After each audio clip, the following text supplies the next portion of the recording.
Welcome to Madasaling Pinoy, your prayer partner.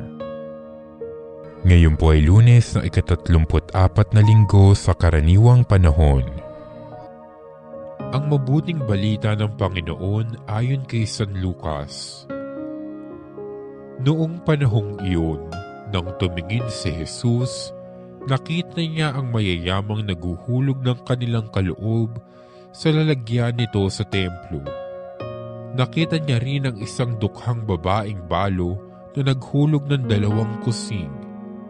Ang wika ni Jesus, "Sinasabi ko sa inyo, ang dukhang balong iyon ay naghulog ng higit kaysa kanilang lahat, sapagkat bahagi lang ng di na nila kailangan ang kanilang ipinagkaloob, ngunit ibinigay ng balong iyon na dukhang dukha ang buo niyang ikabubuhay."